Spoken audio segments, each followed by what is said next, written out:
Hi, Dr. Lisa Thompson here, and I'm coming to you from my home office outside of Eden Prairie, Minnesota. And welcome to Lessons in Leadership, where we're discussing principles and concepts to expanding our influence to do more and be more for the people we serve. Today we're unpacking the quote from Steve Quiesing, who says you have no right to manage others if you are passionate about what you do. Let me say that again. You have no right to manage others if you are passionate about what you do. This applies to leadership so much because leaders must have an absolute passion for their vision as well as for their influence in order to leave their mark to do more and be more for the people that they serve. I want to share with you a very simple tip of how you can enter a room full of people you are leading. And this doesn't matter if you're a teacher, a political figure, a minister, or a business owner. How do people respond to you when you enter the room? Do you walk into the room with a smile and full of excitement with what the day will bring? Or do you walk in with a sigh as if you're dealing with the heavy burdens of the day? People are attracted to those who are excited about who they are, what they stand for, who they're fighting for, and where they're going. Leaders must project happiness and enthusiasm because that's what your team and the people in your influence feed off of, because they're looking for people. Your followers are looking for you to give them hope and inspire. Now, you may have in your sphere of influence individuals who are shy, quiet wallflowers who are afraid to come out of their shell, but they want to be around you because just being in your presence makes them feel good and more confident. They may not be responding at a high energy level like others, but they are definitely watching you.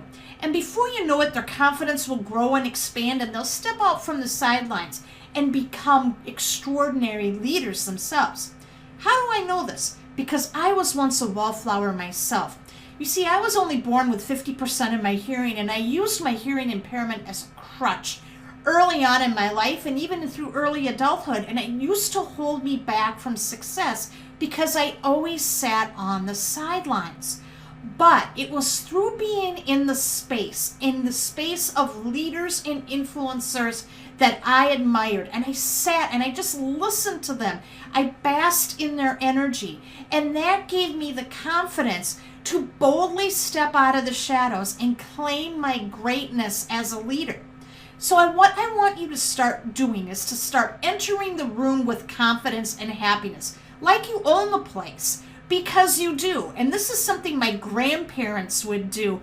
My grandpa Carl would often enter into the room, especially when he knew that I was in it. And I was just like this little kid. And he'd come in and he would say in a very boisterous voice, "There she is, Miss America." And he would do it with just such excitement and enthusiasm that it puts a smile on my face even right now. And as I was getting older as a teenager, he would still do that. And even though you'd be kind of like groaning a little bit, it still kind of sent a little thrill and smile on my face. And my grandmother Marge often did that as well. She would come into the room and go, "Howdy doody," and she'd have this big smile on her face like she is just genuinely happy to be there. And see, when people come in with this big smile, you want to reciprocate that. You want to smile back, and it's infectious. And if you want to do this with social media and online, do the same thing. Go in there with confidence and happiness and energy.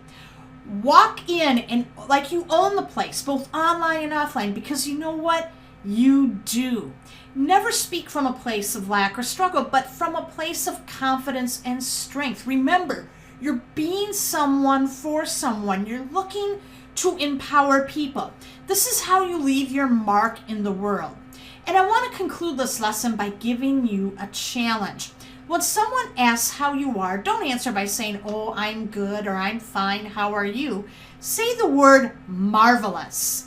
I want you to do that right now. How are you? I want you to say it out loud. I don't care if anyone else is watching you. Say marvelous. When you do, watch how your lips curve into a smile.